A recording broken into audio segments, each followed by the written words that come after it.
La tête du mort. Il y a bien près de 100 ans, une jeune femme vint s'offrir comme domestique dans une auberge du Pompéan qui servait de pension à des employés de la mine. Elle semblait honnête et fut acceptée. Cette femme, étrangère au pays, était fort belle, mais d'une beauté étrange. Ses yeux noirs, durs et brillants, semblaient lire jusqu'au fond de l'âme de ceux qu'elle regardait. Jamais elle ne riait ni ne plaisantait avec qui que ce soit, et semblait même sous l'empire de souvenirs pénibles. Elle produisit une vive impression sur l'esprit d'un comptable de la mine qui en devint éperdument amoureux. Il demanda sa main qu'elle refusa d'abord, bien que ce fût un parti avantageux pour une servante. Le jeune homme ne se découragea pas. Il redoubla d'attention pour elle et s'y prit de telle façon qu'il finit par vaincre sa résistance et la décida à l'épouser. Le jour de la noce ayant été fixé, le fiancé alla, selon l'usage, inviter ses parents et amis à son mariage. L'idée d'épouser cette belle fille qu'il aimait de tout son cœur le rendait fou de joie, et dans chaque maison où il entra, il accepta de boire et de trinquer à la santé de la nouvelle mariée. Aussi, en s'en revenant, était-il d'une gaieté extraordinaire. En passant par un chemin creux, il mit le pied sur un gros caillou rond qui le fit trébucher. « Toi aussi, dit-il au caillou, en éclatant de rire, je t'invite à ma noce. » À son grand étonnement, il entendit le caillou lui répondre. J'accepte ton invitation et tu peux être certain que j'assisterai à ton mariage. Le jeune homme cessa de rire, se baissa et au lieu d'un caillou, vit une tête de mort. Ses cheveux se dressèrent sur sa tête. Une peur effroyable s'empara de lui et il se sauva à toutes jambes jusqu'à Pompéan. Quand il arriva dans le village, il était tard et tout le monde dormait. Il rentra seul dans sa chambre où son sommeil fut agité jusqu'au lendemain matin.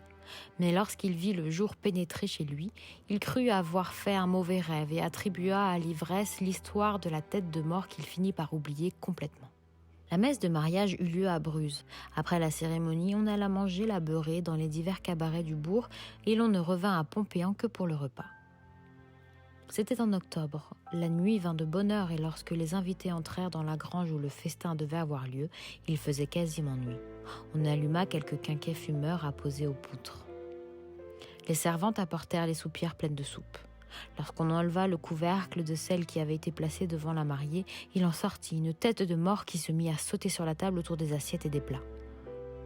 Les femmes jetèrent des cris perçants et se sauvèrent. La mariée eut une crise de nerfs, perdit connaissance et l'on fut obligé de l'emporter chez elle. Aussitôt qu'on l'eut enlevée, la tête de mort disparut et les hommes, se rassurant les uns les autres, se remirent à table où ils furent rejoints par les bonnes femmes alléchées par l'odeur des mets qui parvenaient jusqu'à elles. Bientôt les têtes s'échauffèrent car les mineurs boivent ferme et les chants commencèrent.